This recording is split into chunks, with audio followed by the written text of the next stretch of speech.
Hello, Mr. Ambassador. Thank you for joining us. Let me begin officially now the seminar. Dear colleagues, good morning, good evening. Thank you so much for joining us for this really unique seminar celebrating the 125th anniversary of Mukhtar Auezov, the most famous or one of the most famous Kazakh a writer of 20th century who had a tremendous influence on the formation of modern Kazakh literature, nation building, and had also influence on all Central Asian modern literature and on Soviet literature. We are here with a really wonderful group of colleagues, mostly from Kazakhstan, be very briefly telling us about Auezov's legacy, and we are also joined by some of our GW colleagues. But before beginning, I would like first to welcome His Excellency Yerzhan Ashikbayev, Ambassador of Kazakhstan to the United States, for a few words of welcoming. And let me retell everybody that you need to make the choice of interpretation either in Kazakh or in English. You have on the bottom right of your computer this little globus, and you need to select English or Kazakh to be sure you can hear all our discussion in the language you need. Ambassador Ashikbayev, the floor is yours.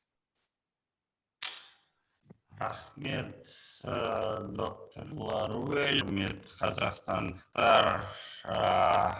good dear colleagues. My apologies for not these connections, but great honor and privilege for me to welcome events, and special to Marlene Laruelle, our great friend, dedicated to celebrating the legacy of the 20th century, Mukhtar Auezov. Distinguished members of academia from we are celebrating this year of the birth of Mukhtar Auezov. 500, as I was told, events both in Kazakhstan. Auezov was an extraordinary literate and novelist, folklorist, and of course translator. He was in poetry, and he expanded new boundaries. His literary activity by the intellectual power of the philosophical songs of Kazakhstan's great son, Abai, as a literary year of preserving the spiritual heritage of universally recognized masterpieces of the world of nomadism with understanding. Widely recognized tourist, Mukhtar Auezov played a significant role in people relations and cultural ties between them and the United States. Having around the United States in 1960 to raising awareness and true understanding. And I was recently in a book which is called America. And you may find most broad and most unusual work in press was translated by our publisher just recently. So to honor the cultural legacy of Mukhtar Auezov and listeners in reintroducing here in the United States by the expert and literary scholars, as well as his works and explore his creations and a range of views. And I thank you, deeply so much. Thank you so much, Ambassador, for your welcoming remarks. I think we still have issues. Could you hear in Kazakh the translation of welcoming remarks? I'm not sure it was not working. Could someone tell me if you could hear in Kazakh? Did it work? The Kazakh version is not, but it's still your original voice. But can you hear talking in Kazakh? Yeah.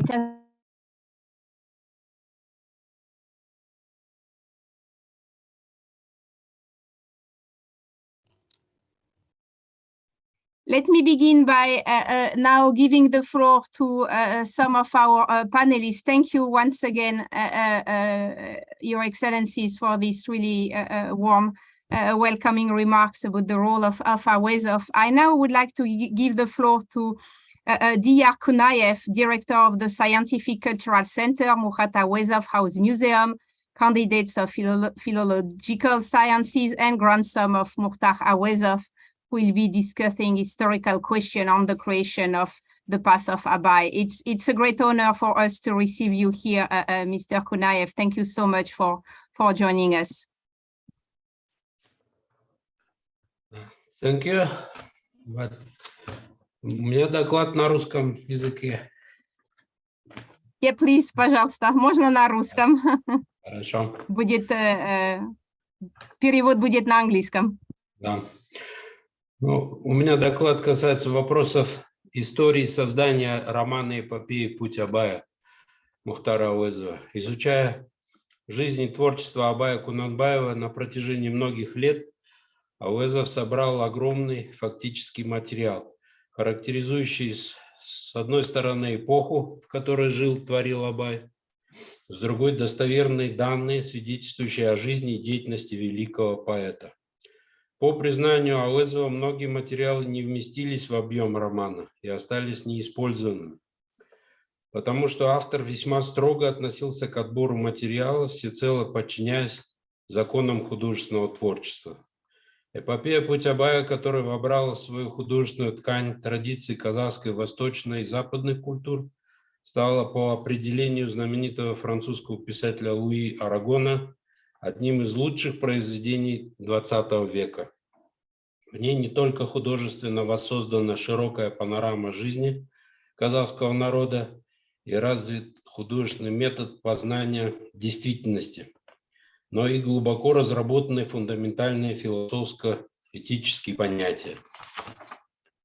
Назревший в середине 30-х годов глубокий замысел создания исторического романа о великом казахском поэте, просветителе, философе, гуманисте Абае Кунанбаеве был результатом многолетнего жизненного и творческого опыта писателя, его постоянных творческих поисков, изучения документов, архивных материалов, воспоминаний очевидцев, всего того, что имело прямое отношение как к жизни Абая, так и всей его исторической эпохи.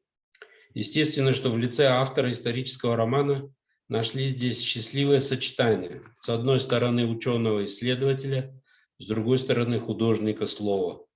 Как известно, дореволюционные письменные свидетельства об Абае крайне скудны и скупы. Основным, а порой единственным источником для воссоздания жизненного пути Абая явились воспоминания его современников. В личном архиве Мухтара Ауезова сохранились уникальные записи рассказов современников Абая Кунанбаева о его жизни и эпохе, собранные писателем в 30-е и 40-е годы на родине поэта. Наряду с источниками мемуарного характера воссоздания эпохи Абая писатель широко пользовался исследованиями историков, освещавших прошлое Казахстана. Вместе с тем Ауезов воспроизвел близкую и знакомую ему среду, пережитую им эпоху. Он исходил из личного, непосредственного знания исторической действительности, собственной биографии, которая не могла бы восполнить ни одна историческая литература. Фактически исторический материал был отправной точкой для художественного вымысла автора. Он претворил его в образных решениях с глубокой психологической мотивировкой поступков действующих лиц с целостной и яркой передачей духа эпохи. Оценивая познавательное значение эпопеи «Путь Абая», литературная критика неоднократно отмечала ее родство с энциклопедическим научным трудом по истории дореволюционного Казахстана. Опираясь на традиции лучших исторических романов и исходя из принципов историзма, Ауэзов создал самобытное произведение, в котором приведены в единую художественную систему полувековая история народа, созданы свои новаторские традиции, которые, несомненно, обогатили жанр исторического романа. Сочетая в своей работе точность историка и воображение художника, Ауэзов сумел добиться соответствия правды исторической и правды художественной. Такого слияния вымысла с реальной историей, которое давало возможность наиболее ярко и достоверно отобразить суть эпохи, создать правдивые исторические характеры. Общие определяющие принципы историзма были не только исходной позицией для Ауэзова, но и получили в его творчестве дальнейшее развитие. Главной особенностью эпопеи явилось художественное преломление в рамках одного произведения образа выдающейся творческой личности через судьбу народа, полувековую его историю. Широта отображения конкретной исторической действительности, развернутый показ жизни и условий формирования национального характера, постановка значительных проблем народной жизни в эпической форме – все это в совокупности явилось новаторским решением, впервые предпринятым в таких масштабах казахской литературе, поднявшим ее на новую ступень, внесшим большой вклад в развитие мировой литературы.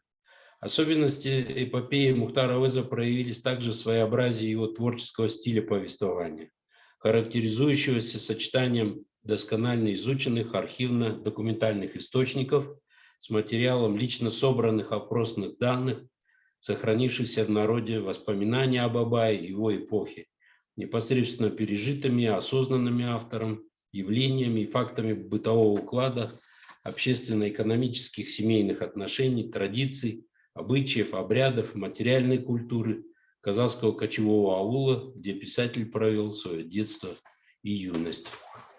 Спасибо за внимание. Я закончил свое выступление. Thank you so much, Mr. Kunayev, for this wonderful first remark that are really kind of entering us into the world of Mukhtar Auezov. I now would like to give the floor to Mr. Yerzhan Matijanov, who is Director of Philology and Doctor of Philology, and Director General of the Mukhtar Auezov Institute of Literature and Art in Kazakhstan, and who will be discussing Auezov phenomenon in the world civilization. Mr. Matijanov, the floor is yours.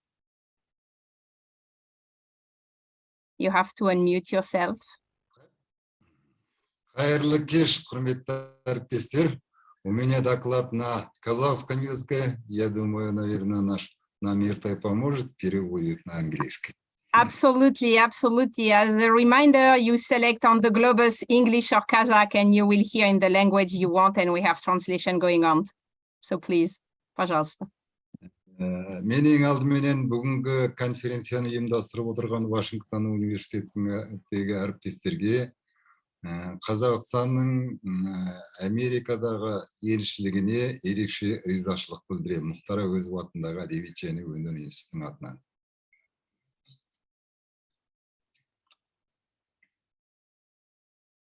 Менің тақырыбым әлем өркениетіндегі Ауезов феномені деп аталады. Қазіргі заман әлемдік өркениеттегі Мұхтар Ауезов феноменін бүгінгі ғылымның жетістіктері тұрғысынан жаңаша саралау қажет екендігін көрсетіп отыр. Бұл арнадағы алғашқы мәселенің бірі Мұхтар тануды социалистік реализм стереотиптерінен арылту. Оның шығармашылығының ешқандай измге де саяси қалыпқа да сыймайтынын тарих көрсетіп берді. Сондықтан Ауезовтың көркем мұрасын адамзаттық құндылықтар тұрғысынан әлемдік өркениет арнасында кеңінен қарастыратын уақыт келді.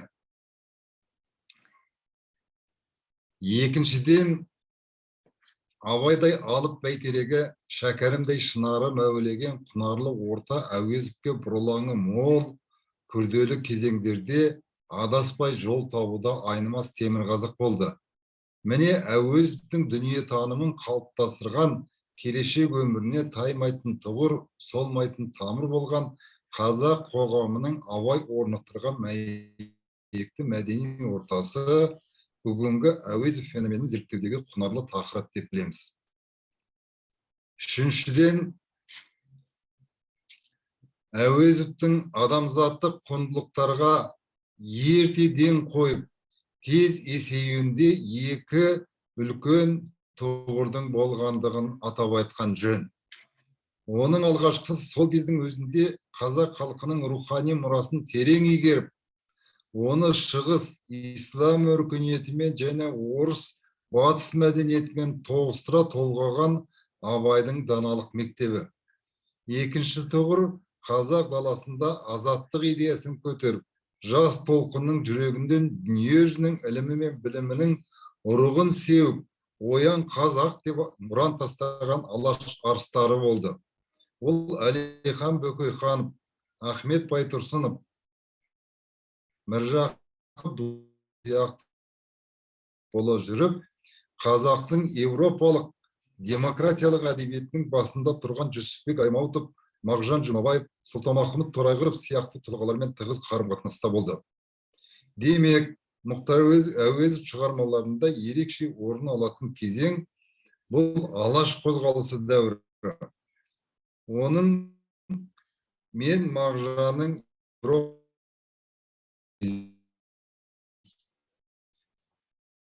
бірге ол өзі де әдебиетін құлай сүйіп, қазақ әдебиетіне мүлде тың тақырыптарды әкеліп, көркем құндылықтардың өзегін салды. Ол тырнақалды туындылардың өзінде қазақ тұрмысының көкті мәселелерін адамзаттық проблемалармен астастыра отырып, қорғансыздың күні, қаралы сұлу сияқты алғашқы классикалық әңгімелерін дүниеге әкелді. Төртіншіден, Әуезов феноменологиясының арналы бір либералдар, классика, Шекспир шығармаларының арнайы жаңа түзетуді талап ететін өзі арнайы. Бесіншіден, өмір бойына оқумен, ізденумен болды. Ташкент, Петербургда білім алды. Аспирантурада оқып, ғылым қуды. Соның нәтижесінде Көксерек, Қараш-Қараш оқиғасы, Қилы заман сияқты дүние әдебиетінің алтын сүйекті шығармаларын дүниеге әкелді. Абай жолы романымен Абайды нақтырақ айтқанда қазақты Европа кеңістігіне алып шықты.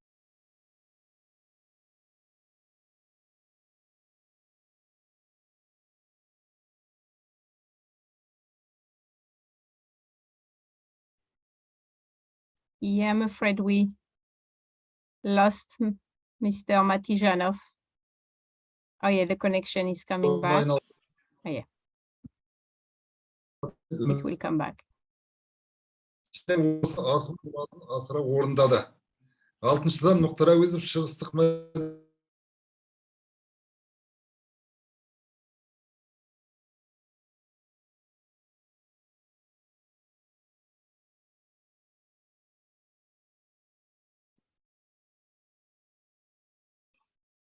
Yeah, it seems it's frozen. Рембрандт творчествосын талдауға арнап, Тагордың кемеңгерлігі атты керемет мақала жазды. Азия және Африка елдері жазушыларының ынтымағы бірлігіне Мұхтар Әуезов ерекше үлес қосты. Жетіншіден, Мұхтар Әуезов шығармашылығы қазақ әдебиетін бүкіл мәдениет пен әдебиеттің ұлы арнасымен тоғыстырды. Жазушының Абай жолы эпопеясы мен әңгіме повестері көптеген шет тілдеріне аударылды. Бүкіл әлемдегі 200 томдық дүниежүзі әдебиетінің кітапханасы да жариялануы қазақ әдебиетінің әлемдік мәртебесіне айналды. Француз, неміс, ағылшын тіліндегі нұсқаларына әлемнің әдебиет сыншылары жоғары пікір білдірді. Шығармаларын әлем тілдеріне жаңаша аудара отырып, оның халықаралық таралу арнасын кеңейтуде де бүгінгі күннің өзекті мәселелерінің бірі болып отыр. Түйіндеп айтар болсақ, Мұхтар Әуезов қалдырған асыл мұра қазақ әдебиетін әлемдік әдебиеттер қатарына қосып, қазақ халқының тарихын, өмірін, мәдениетін, ұлттық характерін жер жүзі оқушыларына танытты. Сөйтіп, кемеңгер жазушы әлемдік өркениеттің феномен құбылысына айналды. Оның қазақ даналығынан нәр алған тағылымы мол, тартымды шығармалары бүгінгі ұрпақтың рухани дүниесін байытып, баға жетпес жаназығы бола алады деп сенеміз. Thank you very much. Thank you so much, Mr. Matijanov, for these really important words about Auezov. And you mentioned in your presentation the relationship of Auezov to Alash, and that will be the theme of our next speaker, Guljanat Kurmangalieva Ertsilasun, who is doctor and professor at the Ankara Ashikbayev Veli University in Ankara, Turkey, and who will be discussing specifically Auezov relationship to the Alash intelligentsia. Guljanat, the floor is yours. Thank you, Mr. Ambassador, dear colleagues, dear audience. First of all, I would like to express my sincere gratitude to the organizers, and especially to Dr. Marlene and Dr. Yerzhan and all who have taken place in organizing today's event. A prominent Kazakh writer, intellectual, and a public figure, Mukhtar Auezov, has a significant and special role, not only in the Kazakh society, but also in the world. It is difficult to elaborate this issue in 5 minutes because it's really difficult and complicated issue, but I'll try to give the main points. The idea and ideals of Alash movement is reflected on Mukhtar Auezov's education, environment, life, and his works. It can be seen in many aspects, such as the political, social, cultural, and education spheres. It is significant to study Alash factor in his life to understand the whole picture of Mukhtar Auezov. Mukhtar Auezov is counted amongst the youngest members of Alash movement. While he was educated in Semey, he had lectures from such Alash intellectuals as Mustaqim Maldavai, Nazipa Kulzhanova, Abikey Satbayev, Raimjan Marsekov at the Semey Teachers College. Mukhtar Auezov, who was born in Börülü, a shire of Semey, grew up and educated in such an environment. Here in the picture, we can see many Alash intellectuals. Semey has a special role and place in Alash history. It's not randomly designated as a capital city of Alash autonomy in the second All-Kazakh Congress of December 5 to 13 in 1917, held in Orenburg. Semey had witnessed the educational and cultural environment and gatherings of Alash thought. Mukhtar Auezov had played an active and significant role in historical events, especially since 1917. He founded an alliance, Alash Youth, in Semey and started the works of various clubs. Moreover, Auezov took part in the Congress of the Kazakh Youth in Omsk in May in 1918, and he was elected as a member of the Central Executive Committee. In the Congress, an all Kazakh youth organization, Young Citizen, was established, and this youth organization would follow Alash movement and the Alash Orda government. Mukhtar Auezov was actively involved in socio-political work and became a member of the Semey City Committee of the Alash Autonomy. Furthermore, in 1918, Mukhtar Auezov and Jusupbek Aymautov, here you can see in the picture, they have started publishing a journal that was called Abai in Semey. Many articles of Mukhtar Auezov were published in this Abai journal and in some other periodicals such as Sararka, Sholpan, New School, and New Literature. He strengthened his career as a publicist and a writer. He contributed to the awakening of the nation and encouraged the revival. His publicist past is tied with the idea of Alash. These articles promote the idea of creating a civilized modern state based on the national democratic process. He was oppressed by the government at that time for several times for his actions, for his letters to the government, and for his articles and his close ties with Alash. Here in this picture, you can also see many Kazakh Alash intellectuals such as Marlene Shumabai, and here you can see Mukhtar Auezov and many other Alash intellectuals. Besides, one cannot understand Abai without Mukhtar Auezov's works, and similarly, one cannot imagine Mukhtar Auezov without Kayım Muhammed Khan. And Kayım Muhammed Khan was a graduate student of Mukhtar Auezov, and he prepared his thesis on Abai's poetry école. However, Kayım was imprisoned for his dissertation, and he had been severely tortured for several times. At the end, he was sent to Gulag camp, and as soon as he leaves prison in 1955, he went to see Auezov and told him, "I saw the hot cell, I have seen the hot cell, and have seen the cold cell in prison. I was turned into a slave. I endured just for Abai and for you." His professor Mukhtar Auezov replies with an event from the past. He recalls the moment when they were themselves imprisoned once. Ahmet Baytursun told him, to Mukhtar Auezov and Alimkhan Ermekov, that they have to transmit the Alash idea to the next generation. Baytursun told them, "They will ultimately shoot us, but you must be alive, you must survive." In addition, Mukhtar Auezov said to Kayım, "You are no longer my student. I gave up you. I said to Kyrgyz professor Jamgir to take you."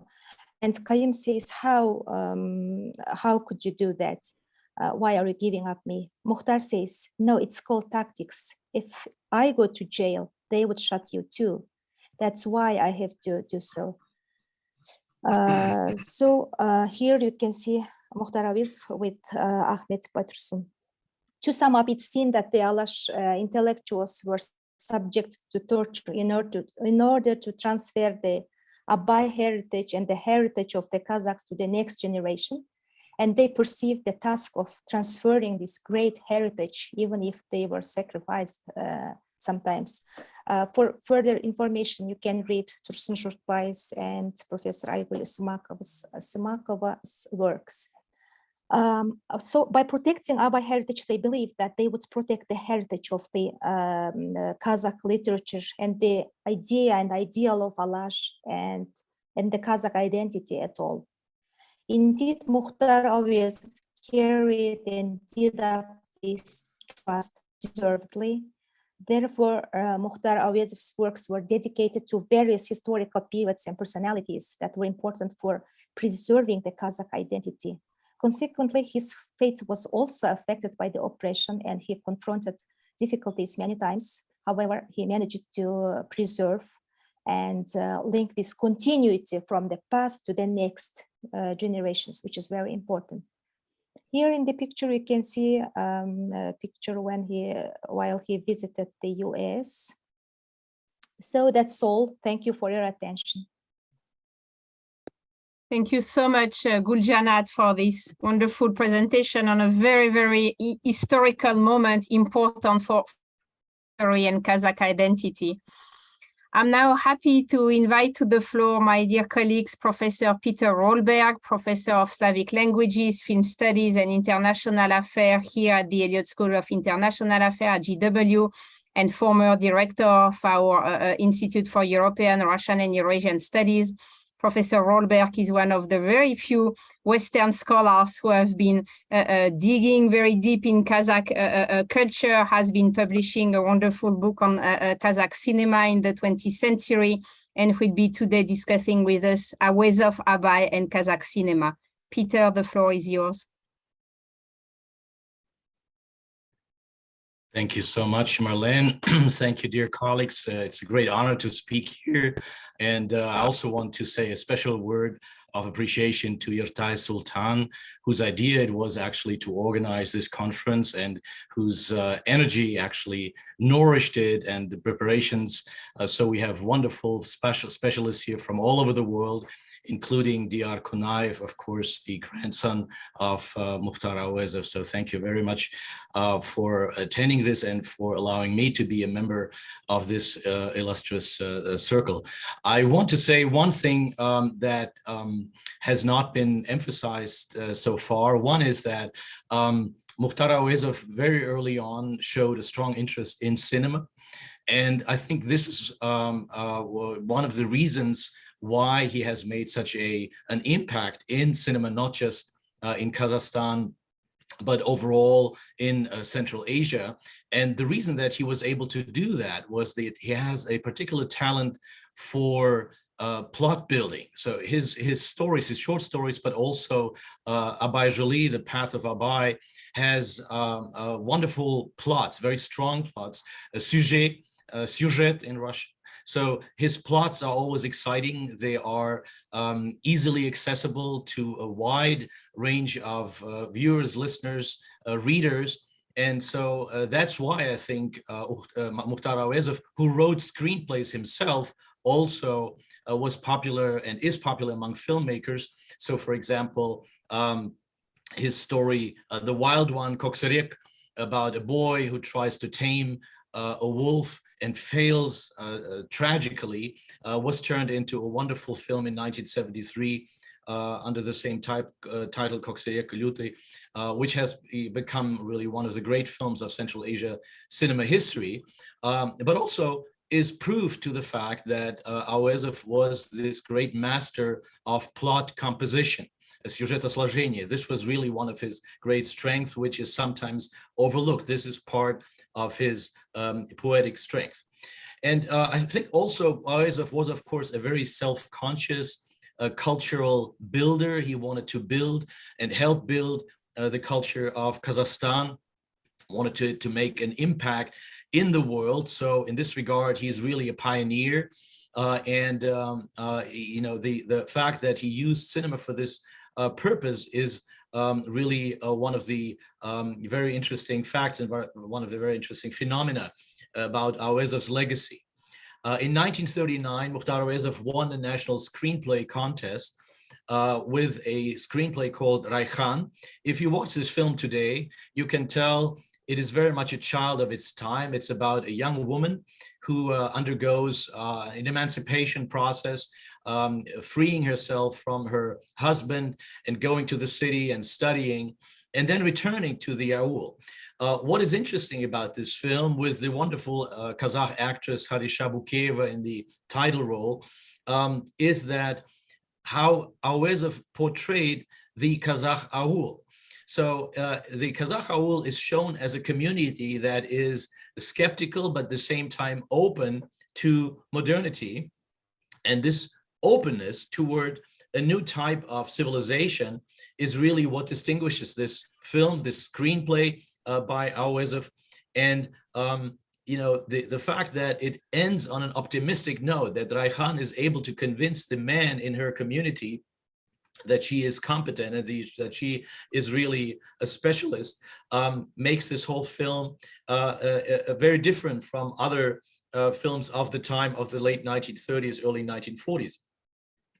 So we could say in this Kazakh emancipation tale, the patriarchal community is not presented as unconditionally resisting reforms. In the traditional Kazakh aul is shown to be reformable, open to innovation, and essentially a healthy entity in its attitudes. So most importantly, Rayhan showcased a new Kazakhstan that had shed the legacy of ancient prejudice and was open to modernity. Auezov's next contribution to Kazakh cinema was the screenplay for the biographical film The Songs of Abai, Песни Abai, or Abai Onderi.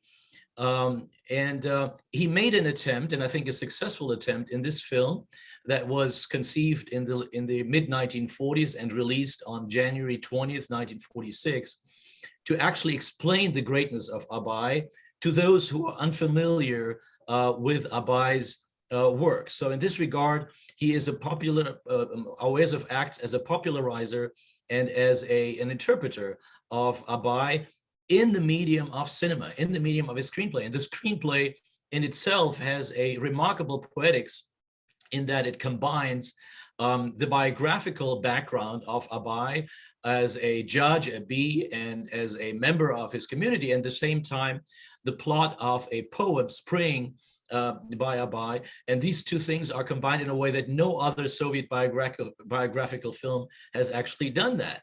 So in this regard, Auezov, despite the many pressures that were upon him, political pressures, actually was quite an innovator and quite a pioneer for Kazakh cinema in the genre of the biographical picture.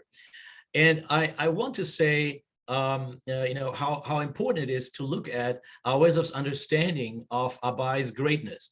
The emphasis is placed on the rootedness of Abai's creativity in the world of rank and file people, regular Kazakhs. The regular Kazakhs and Abai are one. That's how Auezov views him. And so his genius, we could say, sprang from the very depth of the Kazakh people, and his poetry was nourished by an intense interaction with commoners. So that is really what carries this film and still makes it an interesting and worthwhile film to this day. And finally, I want to say something about a film that was released 50 years later after the Songs of Abai, also called Abai, by Ardak Amirkulov. This film was already made in a new situation, a situation when Kazakhstan was no longer Soviet, but was independent. And I know that this film is controversial. Many people disliked it. And I want to make a case for this film by Amirkulov in the sense that it uses motifs from Abai Jolie, from the first volume of the novel. And what the film shows is, one, a learning Abai, a young man who's open to the world. And secondly, it's a different portrayal of Kunanbai. Kunanbai in the past was often shown as the father of Abai, as a very strict, a patriarchal, oppressive man who didn't allow his son to actually grow freely, and the son had to fight against him. And in this film, Kunanbai is shown as a leader, as a builder who actually erects a mosque. And without his authority, without his patriarchal roots, it wouldn't be possible to actually get this accomplished. And so what Amirkulov has done, based on Abai, in a very non-Soviet, anti-Soviet, trans-Soviet, we could say, way, is to make a case for Abai as a student of his father, as a student of Kunanbai, and not as an adversary. And so I encourage everybody who is interested in this to review this. Of course, we have the famous film by Zsolzak Sinov, Kunanbai, that goes even further and is even more radical in rehabilitating Kunanbai. But even the 1995 film by Amirkulov is worth viewing today. It shows Kazakhstan in a light that it hasn't been shown before, and it uses Auezov's prose as a basis for this kind of new image, a non-political, a trans-political view. And this is just something that both Dyarkunaev and Kenjakhan Matezhanov were talking about, that of course Auezov had to live in Soviet conditions, in a Soviet paradigm. He had to realize his talent, his genius in these conditions. At the same time, his works actually are very non-Soviet or un-Soviet. His best works, such as Abai Jolie, have survived, have kept their freshness and their originality because of this freedom that Auezov had from the Soviet paradigm that was mentioned here before. So in this regard, I would say cinema has been benefiting from Auezov's genius in that it could use both the parts, the elements of Auezov's prose that dealt with elements that could be actually embraced in the Soviet paradigm, and it has also embraced those elements that were, we could say, eternal, and that actually marks the greatness of Auezov. So let me just finish by saying that cinema in recent examples of Auezov adaptations has shown the ability to transcend an exclusively socio-political viewpoint and to reach deeper to a spiritually centered, I would call it trans-political view of Auezov. The fact that Auezov's prose was able to serve this purpose in a new era, in the era of independence, demonstrates its depth that transcends superficial political interpretations. Thank you very much. Rahmet. Thank you so much, Peter, for this wonderful presentation that is really showing us how much Auezov is, as you said, an international figure, or a worldwide figure that has been able to speak to us even outside of the Soviet frame in which he had to express himself, and the role, the way he has been inspiring the different cultural production of Kazakhstan, especially cinema, is really very important. I now would like to give the floor to Alua Temirbolat, who is Doctor of Philology, Professor, Head of the Department of Kazakh Literature and Theory of Literature at Al-Farabi University in Almaty, and she will be discussing function of the chronotope in the prose of Mukhtar Auezov. The floor is yours. Hello, dear colleagues. I want to thank the Embassy of Republic of Kazakhstan and Georgetown University for organizing an international conference dedicated to 125th anniversary of the classic of Kazakh literature, Mukhtar Auezov. And I want to thank Dr. Marlene Laruelle and Dr. Yerzhan Sultan for our department. This conference is a very significant event because Mukhtar Auezov worked at our department and lectured to students of philological faculty of Al-Farabi Kazakh National University. And my report will be in Russian. Мухтар Умарханович Ауезов – признанный классик мировой литературы. Его произведения переведены на многие языки мира и, конечно же, знакомы самому широкому кругу читателей. О его творчестве постоянно проводятся круглые столы, читательские конференции, симпозиумы, конгрессы. И его творчество исследуется с самых разных аспектов. Однако, несмотря на это, до сих пор некоторые вопросы остаются недостаточно изученными. И, в частности, один из таких вопросов касается пространственно-временного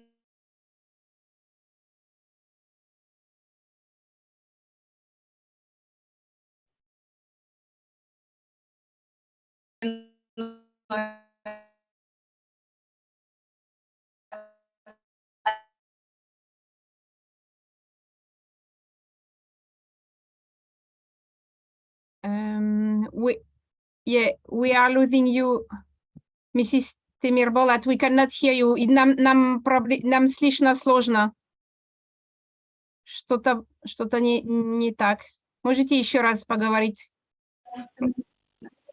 Звук плохой. Извините. Вроде я все включила. А теперь? Да, вот теперь уже отлично. Если можете, да, 1 минуту назад. Хорошо. Мухтар Умарханович Ауезов – признанный классик мировой литературы. Его произведения известны самому широкому кругу читателей и переведены на многие языки мира. И, безусловно, оно привлекает внимание исследователей, поскольку его талант действительно многогранен.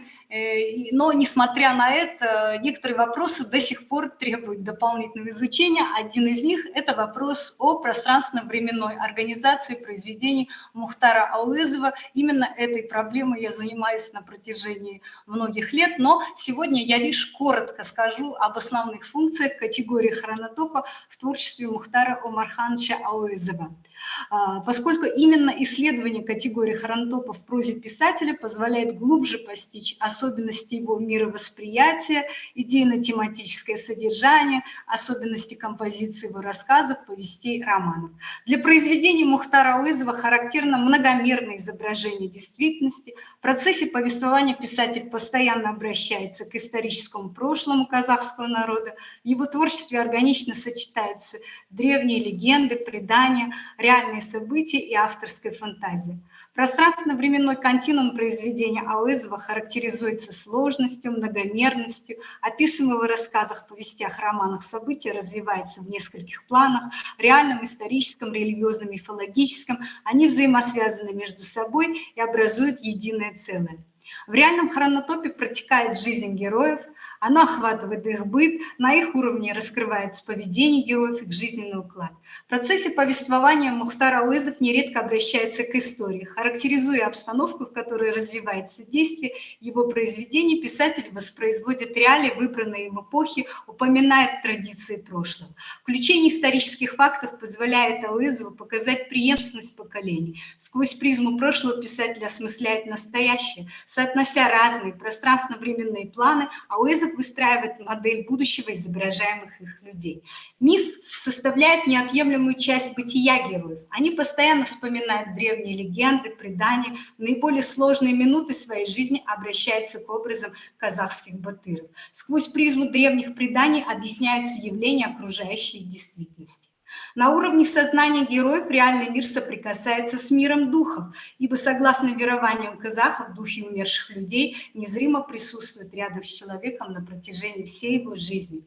Нередко герои произведений писателя обращаются к Богу. В этом плане раскрывается взаимосвязь хронотопов небесного и земного миров, их неразрывное единство.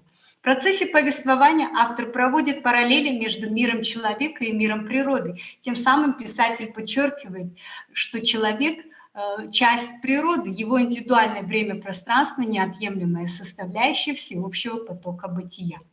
Время-пространство произведений Мухтара Ауезова отличается конкретностью, определенностью. Практически во всех своих рассказах, повестях, романах писатель точно указывает географическое название местности, период, в течение которого разыгрывается изображаемое действие. Такой подход позволяет писателю придать реалистичность, правдивость описанным событиям.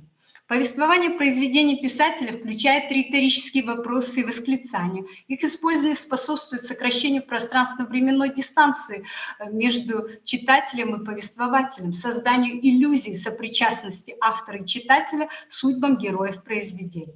Хронотопу рассказов, повестей, романов Ауезова присуща двойственность. Изображая события, происходящие в жизни героев, описывая их бытовой уклад, традиции, автор соотносит прошлое и настоящее. Через сопоставление временных планов Ауезов раскрывает драматизм эпохи, ситуации, в которой оказались герои, разворачивается действие произведения. Категория хронотопа способствует постижению авторской концепции бытия и личности.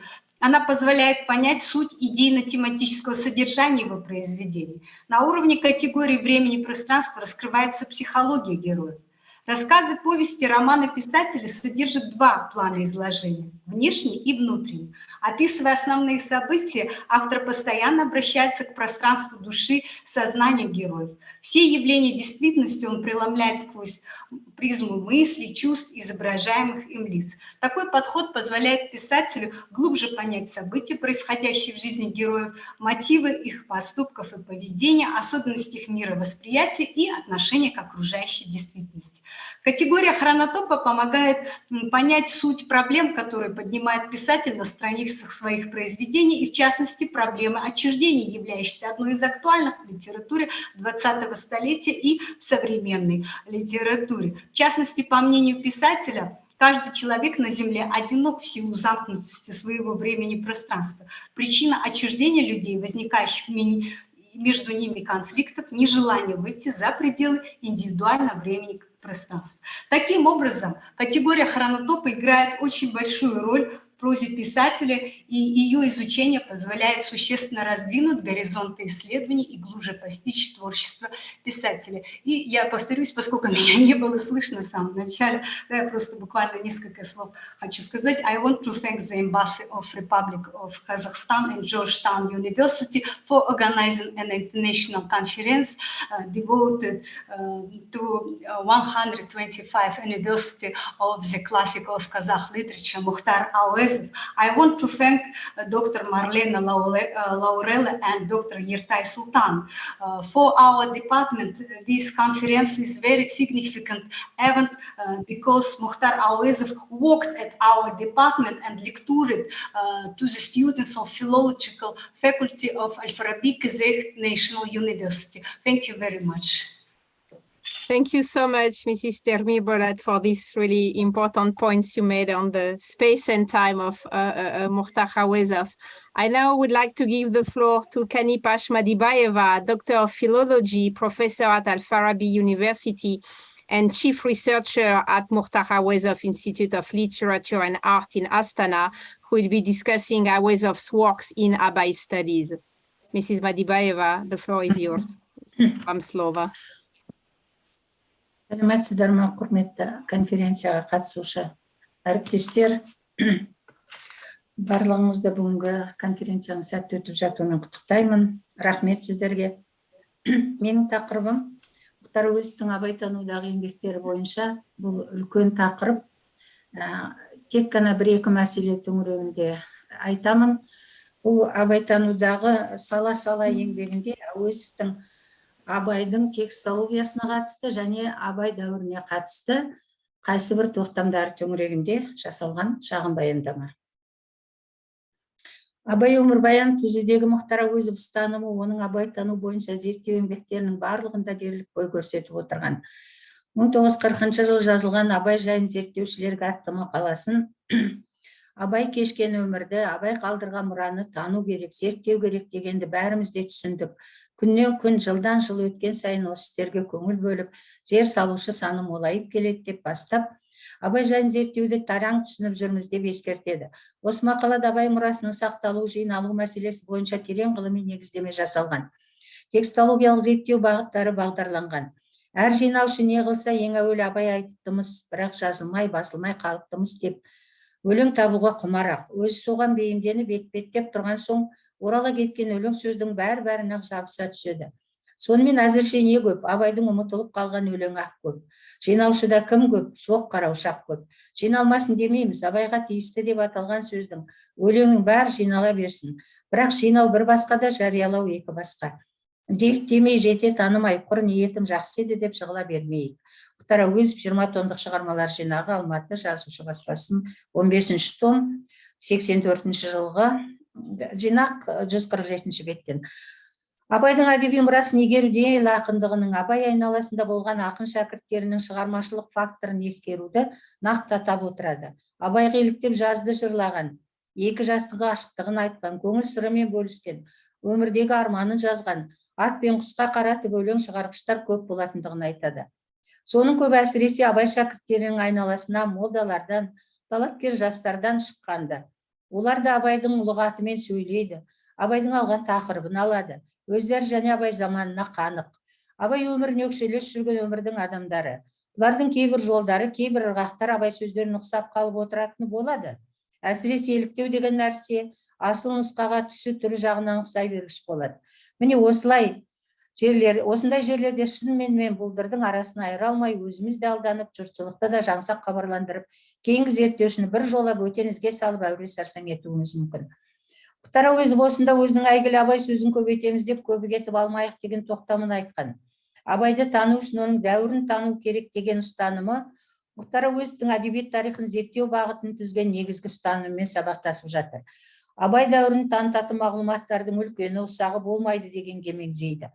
Барлығы мәнді, елеулі екендігін жеткізеді. Және солардың бәрінің Абай өлеңдерінің ішіндегі көп өзге өрнектің мәнін, сырын, нәрін ашатынын, танытатынын қадап айтады. Мысалы, қоғамдық жағынан ірірек жайларын алсақ, Абай заманында құн дауы, жесір дауы, жер дауы, партия, штат таласы, барымта, жүгініс, билік деген сияқты әңгімелер қандай ретпен басталып, қалайша аяқталушы еді. Осыны құрғақ сөз қылмай, мысал әңгімелермен баян етіп жазып алу керек. Пәлен жылғы, пәлен қоныстағы, пәлен дегіс жөнінде әңгіме деп жазылу керек. Абай заманын танытатын нендей айрықшалықтарға зер салу керектігі Мұхтар Ауезов ыждахатпен тізіп ұғындырып өтеді. Абай өмірбаянның 4 нұсқасын жазуда соған орай Абай жолы роман эпопеясында Мұхтар Ауезовтың осы айтқандарының барлығын өз тарапынан кәдеге жаратып отырғаны белгілі. Абай замандағы ел өмірінің басты атрибуттарын жазушы қырағы көреген суреткерлік көзбен барлайды. Осының барлығының заман машығын көрсететін көп жаңалықтары бар, фактілер есебіндегі маңызына сергек қараған. Мұхтар Ауезов сол тұста көтерген зерттеу өзектілігі өмір салтына, өмір ортасына, өмір дағдыларына қатысты нақты аталып отырған мәселелер бағытында Абайтануда қазіргі кезеңде молыға, толыға түскен қоғам танушылық, тұрмыстық айрықшылықтар негізінде толымды тың зерттеулер жасалуы қажет болып көрінеді. Бізде әлі күнгі Абай дәуірі дегенді ғылымдық, конкрет түрде фактілерге толық етіп жазған ешкім жоқ. 100 жылдық осындай күрделі зерттеулерді талап ететін болады. Бұл Абайдың 100 жылдығы қарсаңында жазылған мақала ғой. Соған жаңағы жайлардың бәрінің айғақтарын жию шарт. Жаңағы жайлар деп Мұхтар Ауезов өзі осы мақалада тоқталып отырған Абай заманының ас, той, құдалық, ат шабыс, үлкен күрес, айтыс, салбурын ұру, құс салу, салдық құру, сауық жасау, жау түсіру, ат жарату, өліктің артын күту, сол кездегі құда түсу, кит кигізу, ұрын бару, өлу жасау, бәйбіше тоқал жайы, көшпелі тұрмыстың жайлау қыстауы, көктеу күзеуі, сол кездегі қазақ даласының ауа райы, жыл реңі, ай, күн мерзімдері, неше алуан өмір науқаны, күйек, соғым, күзем.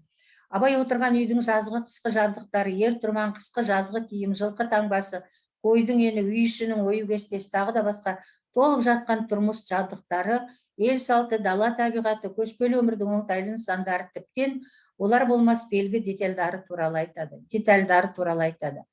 Абай өмірбаянының 1940 жыл жазылған екінші нұсқасында да 1933-1945-50 жылдардағы бірінші, үшінші, төртінші нұсқаларында да Мұхтар Ауезов тоқталған жаңағы жайларды ұдайы шығармашылықпен ұштап ұқсатып, сол негізде Абайдың жеке бір өлеңін немесе тұтас шығармашылық тұлғасын анық көрсету мақсатында зор зерттеушілік зердемен ұластырып отырды.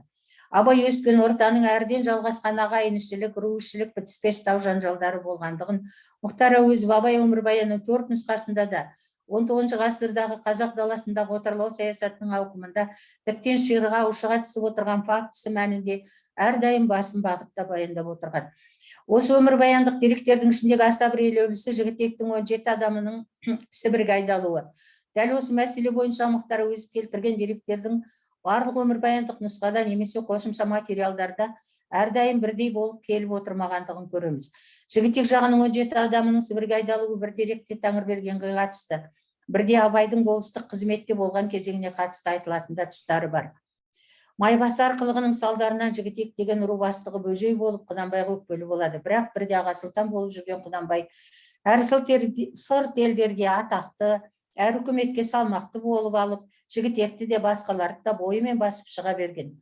Сонымен алғашқы араздық, жаулық кейін ұзақ замандарға созылып кетсе де, Құнанбай тұсындағы алыстың бір буыны Жігітектің жеңілуімен бітеді.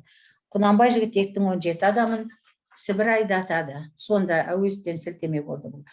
Мұхтар Ауезовтың Абай өмірбаян жазуды естелік деректерді сұрыптап, сақ қарап пайдалану, Абай өмірбаянын басқа да зерттеушілер тұрғысынан түзілу мәселесі бойынша зерделеу міндеттері тұрғысында қолжазба нұсқалардағы ескертпе түзетулерінің Абай өмірбаянын ғылыми негіздеудегі мән-маңызы зор екендігі Мекентас Мырзахметов зерттеуінде нақтылы дерек көздер бойынша жүйелі түрде негізделіп отырған.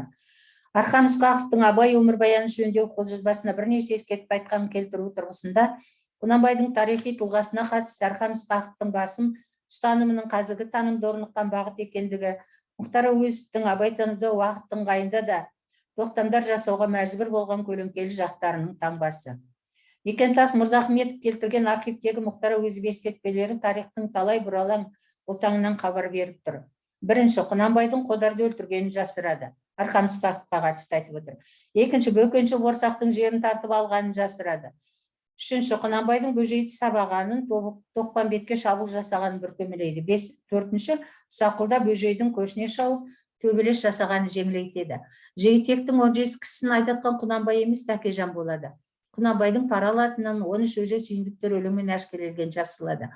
Алтыншы, Абаймен ортасында түк қайшылық болмағандай, орысшылсың деп кінәлағаны да жоққа сайып кетеді. ЛММА архиві 213 папканың 2-ші бөлігі. Абайдың шығармашылық өмірбаянын түзу бағытында мол қамтып, қайта оралып отырып пайдаланған Абай ортасы, Абай заманына қатысты ондаған сандаған деректердің Абай ақындығын танытудағы өмірлік негізі туралы Мұхтар Ауезов әр жылдары, әр кезеңде Абайға араша түсу қажеттілігінде де, Абайды ендігі буынға сіңіру, оғындыру міндетінде де, Абай өлеңін көркемдік тұрғыда таныту бағдарларында да кереңнен тартып, ой тоқтатып айтып отырды. Абай өмірбаян жазушының Абай жолы сынды заманалық кең құлаш туындысын жазуында да негізгі тұғырдың бірі болды. Осы өмірбаяндық зерттеу бағытында Мұхтар Ауезовтың Абай өмірбаянының 4 нұсқасын жазуы, осындағы Абайдың ата-тегі, өскен ортасы, Абай өмірбаяндағы ел билігін араласу деректерінің қайта өзгеріске түсіп отыру, немесе алынып қалу бойынша жекелеген уақиғалардың заман ыңғайындағы бұрылыс құбылыстары бойынша арнайы ендігі азат таным ауқымында зерттеулер жүргізілу қажеттілігі бар. Мәселен, жігітектің 17 адамның Сібірге айдалуы, Абай Тәкежан, Абай Базаралы, Абай Оразбай ара қатысы, Абайдың Қарамоладағы ережеге қатысы, мұқыр оқиғасы, Абайдың сенатқа хаты, жеке өлеңдерінің туу тарихына қатысты тың деректер, Абайдың діни ұстанымы, Абайдың 12 іс бойынша тергеуден өтуі, Абайдың аударма шығармаларына қатысты деректер, Абай шығармаларының сақталуы, қолжазба нұсқалары дерегі, Кенесары Қасымұлына қатысты деректер, тағы да басқа осындай деректер. Мұхтар Ауезовтың Абай өмірбаянының 4 нұсқасын жазуында абайтану арнаулы курсынан оқыған дәрістерінде аталған мәселелер бойынша бір жақты кесімді ойларына астар беріп, абайлап айтып отырып, жасырып жеткізген өмірбаяндық деректерді оғындыру ұстанымы бойынша арнайы танымдық еңбек жазуына да қажеттілік бар. Әлемдік тәжірибеде сөз өнері тарихының көркемдік даму бағыттарын, жеке шығармашылық тұлға мұрасының жалпы адамзаттық артықшылық айрықшылықтарын тәптіштеп, түгендеп, ғылыми бағыт түзіп, үздіксіз танып, танытып игеріп отыру мұраттарындағы зерттеу бағыттары орнықты. Рахмет сіздерге. Баяндамам осымен аяқталды.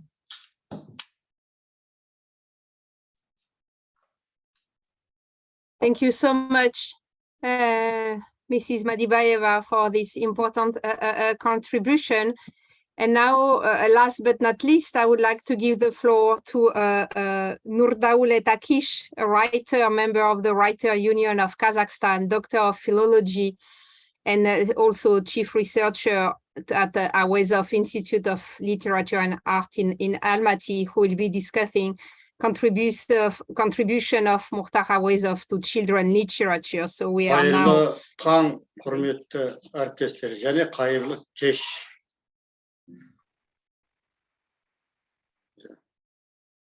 Қайырлы таң және қайырлы кеш. Өйткені Yerzhanның екі жазылымында тұрғаннан кейін бір жерде таң атып жатыр, бір жерде күн батып жатыр дегендей.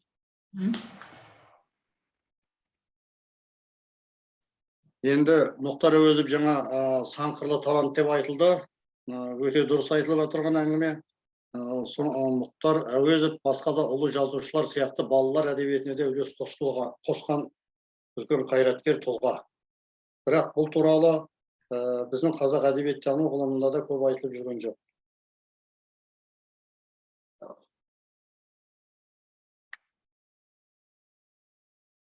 Оған дәлел Әуезовтың 1929 жылы шыққан оқулық және жеткіншек деп аталатын оқулық кітаптары. Ол замандарда оқулық жазатын авторлар аз болғандықтан, көптеген қаламгерлер осы жұмысты қолға алған. Оның дәлелі жаңа Сәбит Мұқановтың, Сәкен Сейфуллиннің оқулық жазуға қатысуы. Мұхтар Ауезов те осы жолдан таймай оқулық жазуға кіріскен.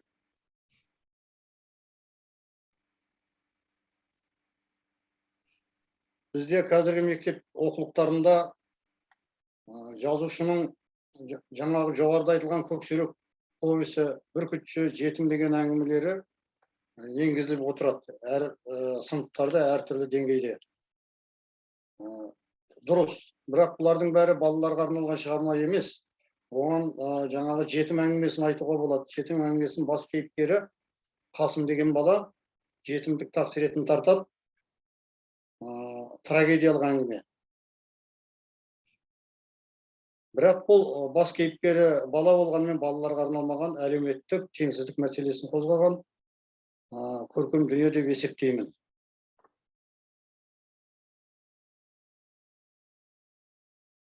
Қызықты әңгімелерінің бірі бүркітші деп аталады. Бұл бүркітші әңгімесі бір жағы этнографиялық шығарма. Оның бас кейіпкері бүркіт салатын Қазақтың ақсақалы, мына шекаралы жерде өтеді оқиғасы. Сол бүркітті аулау арқылы табиғатта жүріп, Шерлок Холмс сияқты дедуктивті әдіспен қашқынды ұстайды. Ұстауға көмектеседі.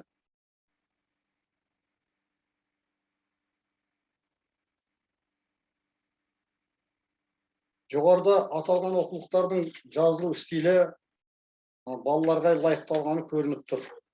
Онда көптеген мәселелер сөз болады. Танымдық, сол кездегі жаңағы алғашқы оқулықтардың қатары болғандықтан танымдық мәселелер көп айтылған. Әсіресе қазақ халқының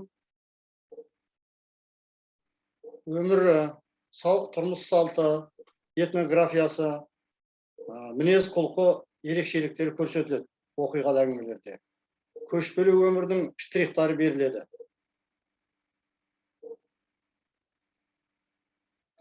Мына қазақ тыңдаушылар үшін әдейі айтып отырғаным, аудармашылар кішкене ілесе алмай жатырмыз деп маған хабарлама жазды, сондықтан тоқтап сөйлеп отырған себебім сол.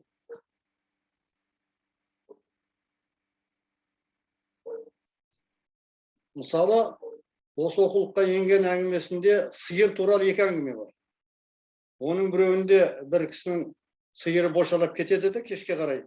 Оны иесі іздеуге шығады. Сөйтсе, сиыр далада бұзаулап қалыпты.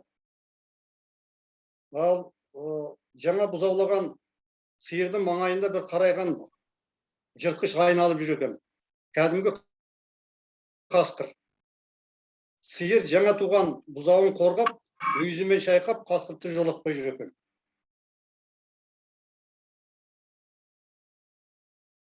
Екінші әңгімесі сиыр туралы. Онда бір сиыр туады дейді, үйдегі кісілердің бәрі ол сиыр қалай қашан туатынын күтеді. Әжесі сиырдың сүтін кешке қарай сауады да, бүгін тумайды екен дейді. Екінші күні сауат сүт қоңыр болып шығады, екінші күні сәл бозарып шығады. Үшінші күні ағарады, сиыр бүгін түнде туады дейді. Түнде тұрып қараса, сиыр бұзаулап қалыпты. Сиырдың көлеңкесінде қызарған бұзаудың бір сұлбасы көрініпті. Бұл әңгіменің бас кейіпкері Айша деген кішкентай қыз. Сол кішкентай қыздың көзқарасы арқылы сиырдың қалай бұзаулайтыны берілген.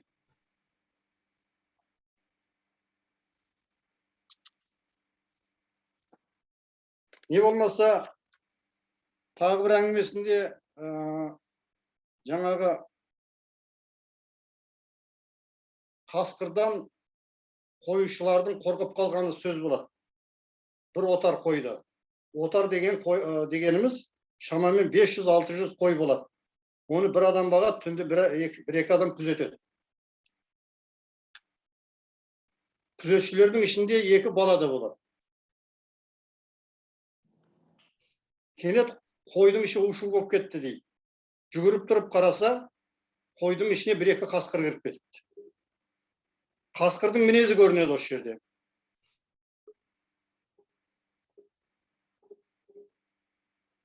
Қасқыр бірден қойды жемейді, әр жерінен тартып әсіресе құйрықтарын жұлып кетеді екен.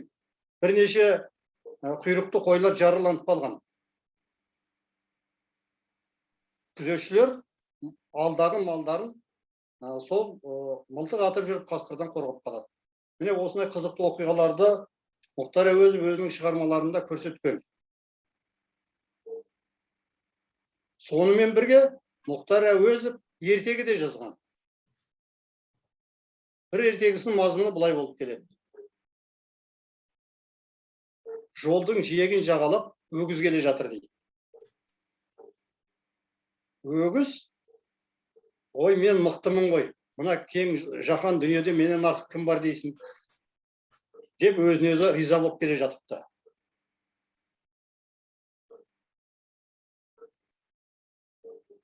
Сол сәтте артынан, әй, маубас неме бұлай тұр, жолымды бөгедің ғой деген бір дыбыс шықты дейді. Қараса бір сары атан екен. Атан деген түйенің бір түрі. Еркек түйені айтады. Тарттырылған түйе. Ол өгіз сияқты емес шапшаң жүреді, шаңды бұрқыратып өте шықты дейді. Сөйткен жерде атанның түйенің артынан бір гүрсілдеген дыбыс естіледі. Қараса ат екен. Жүйрік ат. Сен не, менен мықтымын деп келесің бе? Қане жарысып көрейік, мен сені озып кетемін деп тарт.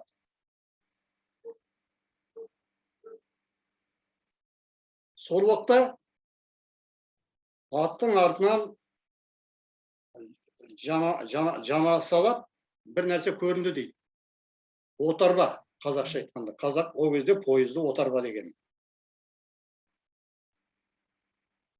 Қазақтың жеріне теміржол тартылып, пойыздар жүре бастаған уақыт. Ол әрине атты қуып жетіп басып озады.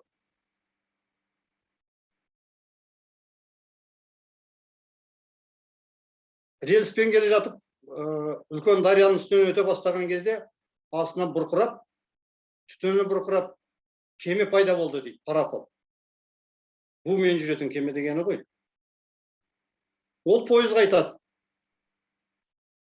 сен мына темір жолда шығып кете алмайсың.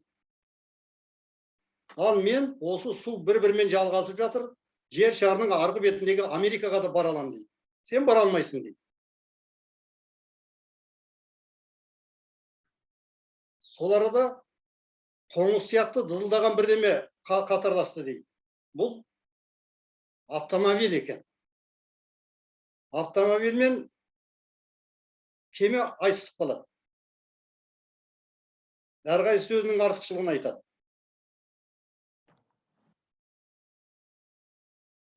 Сол сәтте аспаннан дызылдаған қоңыз сияқты бірдеме көрінді дейді. Бұл аэроплан екен. Қазіргі ұшақты ол заманда аэроплан деп атаған. Шағын ұшақтар ғой. Сөйтіп, бұл арада жаңағы градация әдісімен бірінен бірі көліктердің мықты екенін Мұхтар Ауезов бір жағы қызықты оқиғамен береді, екінші жағынан жаңағы кісілердің, жаңағы кейіпкерлердің диалогтар арқылы қай көліктің қандай ерекшелігі барын түсіндірген. Балалар үшін, жас балалар үшін өте қызықты. Мен өзім Әуезов танушы емеспін, бірақ қазақ балалар әдебиетін зерттеп жүрген зерттеуші ретінде Әуезовтың осындай қырларына назар аудардым. Жалпы тыңдағандарыңызға рахмет.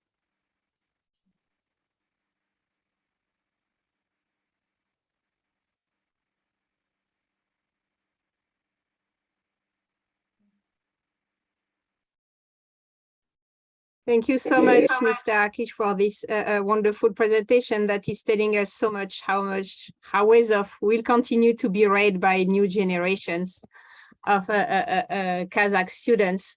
Thank you so much all for all this wonderful presentation. Thank you a lot to Yerzhan, our translator, for the difficult job of translating like that. We now have about 15 minutes for questions, so I would invite people to ask questions in the Q&A box or in the chat in English, in Russian, or in Kazakh. We will find a way to translate them. I see a first question from Madina Tusubiekova for Mr. Akish.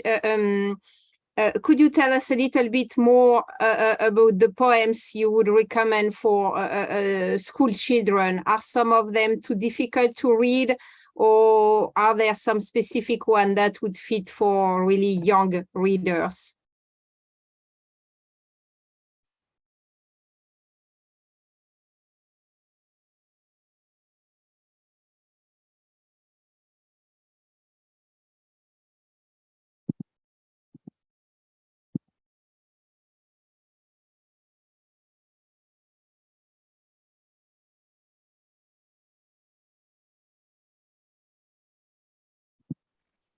Бұл сұрақтың мағынасы кімге ұсынуға, бұл шығармаларды кімге ұсынамыз?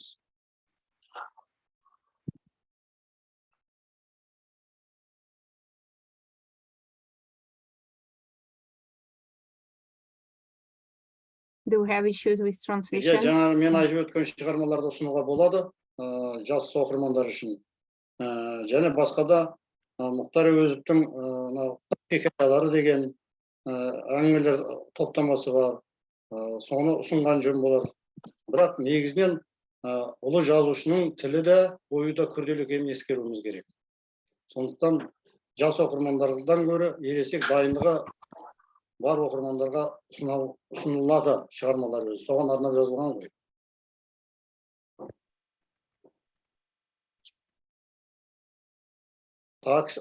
Кісілердің алып қосатыны бар шығар.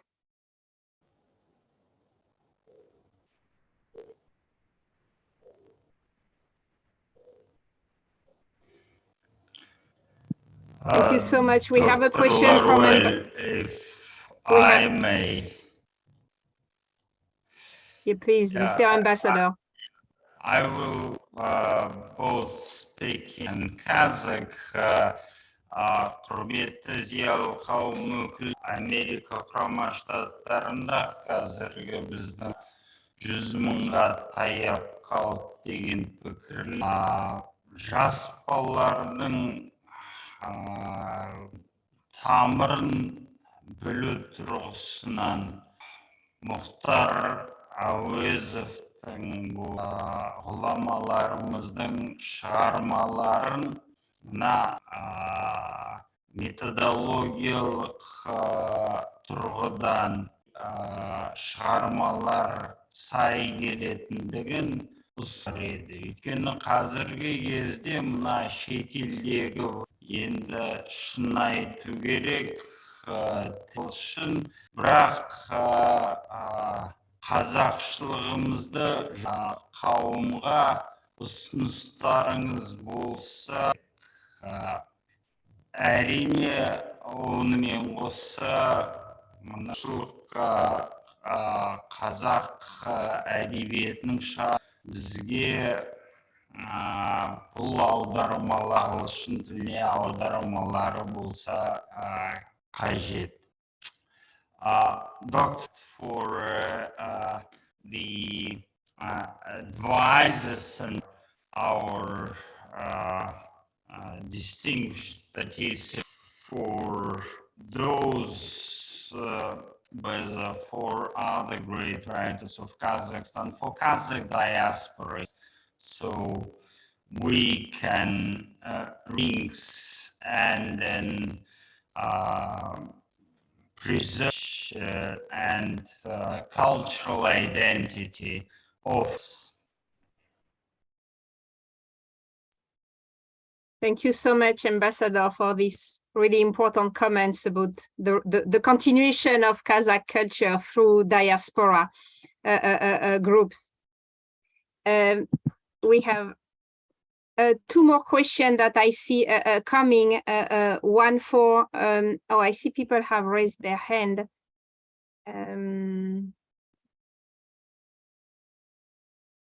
Let me try to find them. Sorry, I'm trying to see who is raising hand. We have a question from Gultas Kurmanbay. I will give you the floor. You can now speak. Вы можете теперь задать вопросы. Рахмет. Қымбатты Америка құрама штатының елшілігі, Yerzhan мырза, Вашингтон университеті, сіздерге көп-көп рахмет. Мен мынандай ой айтқым келеді. Естіліп тұр ма? Естіліп тұр. Мынандай ой айтқым келеді. Жаңағы бүкіл енді әлемге Mukhtar Auezovтың шығармаларын таныту, мысалы үшін толық мәтінін беру, шын мәнінде қазір мынандай жаһандану заманда оны оқу да қиын. Сондықтан да біздер мынау Толстойдың, Достоевскийдің мысалы үшін шығармалары ықшамдалған түрде ұсынып жүрген тәжірибесі бар. Бізде сол сияқты Mukhtar Auezovтың шығармаларын қысқартып, мазмұнын жоғалтпай, солай ұсынсақ, соны барлық тілдерге аударсақ, сонда біріншіден біз Mukhtar Auezovты толық танытуға мүмкіндік аламыз және оқырмандық мәдениетті қалыптастырамыз. Осы мәселенде қолға алу керек сияқты. Біздің енді Mukhtar Auezov атындағы әдебиет институты бар, басқа да қазір мынау неде жағдай жақсы ғой, сондықтан осындай ойым бар. Соны сондай ойға қалай қарайсыздар? Рахмет көп-көп.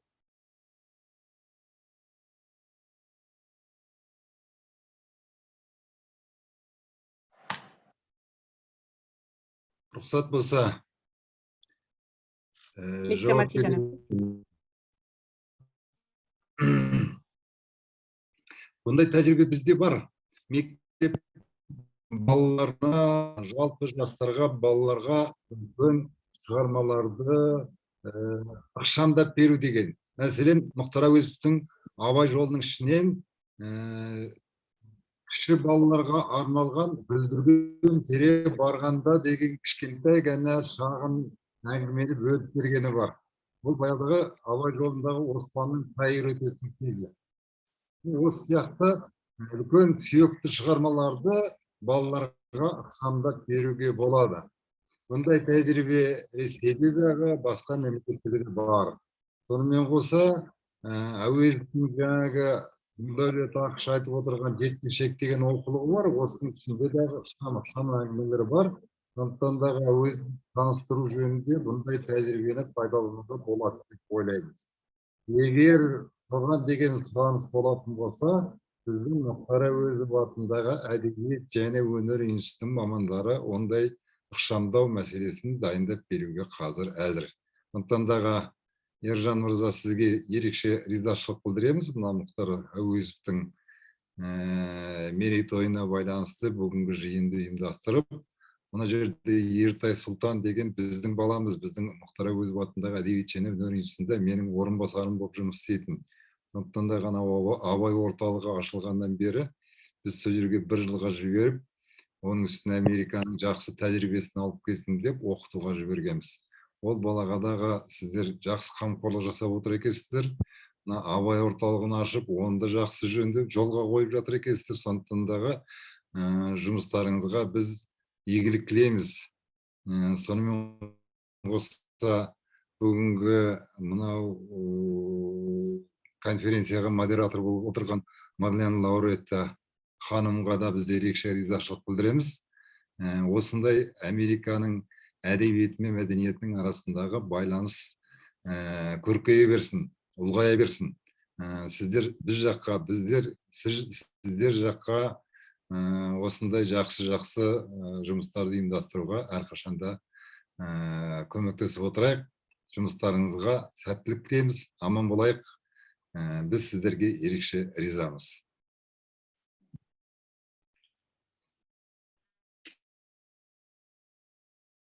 Thank you very much. We now have time for one more question from our colleague, Jeff Lilley.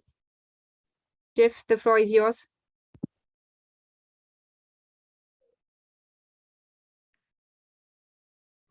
We don't hear you, Jeff. Hi, yes. Marlene, can you hear me? Yes, perfect now. Can you hear me? Yes. Great. Yeah, thanks for this wonderful opportunity to learn more about Mukhtar Auezov. I don't have a question as much as a comment. Having studied the life of Chingiz Aytmatov, I think one of Mukhtar Auezov's legacy is his mentorship and influence of Kyrgyz writer Chingiz Aytmatov, and it's quite remarkable. And I'll just recall 2 incidences. Mukhtar Auezov defended Manas in 1951 at a big conference in Frunze, and Chingiz Aytmatov was there, and this deeply influenced him as a writer.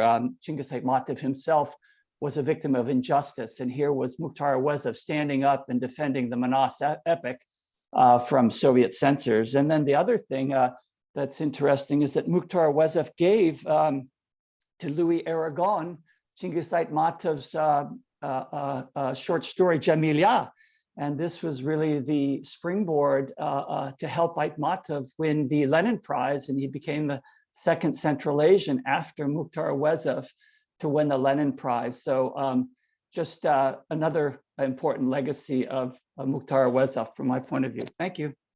Thank you so much, Jeff. That was an important point, and indeed we had a question about the Auezov Aytmatov Auezov or just Suleimanov one also, but I would like to give the floor to Peter also for adding some comments to that. Thank you, Marlene. I just wanted to refer back to the previous question. I wanted to say something also in relation to what Ambassador Ashikbayev said. Ambassador Ashikbayev, by the way, has been a real supporter of American Kazakh cultural connections. And I think one of the weaknesses that we have here in spreading the word about Kazakh literature and about Auezov and Abai, by the way, is that so far the translations into English that are available here in the United States have all been rendered through Russian.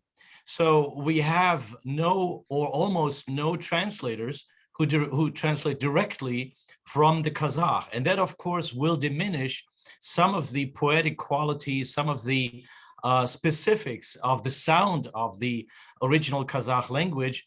And so I would say it really is an important task for the future in order to bring Kazakh authors, great authors such as Abai, such as Auezov, to American readers by translating directly from the Kazakh. It is a difficult task. I think it's a laborious task. It will take time, but I think it is worth it. And I think it's one of the projects that should be supported and funded by the Kazakh state and by American academia. Thank you.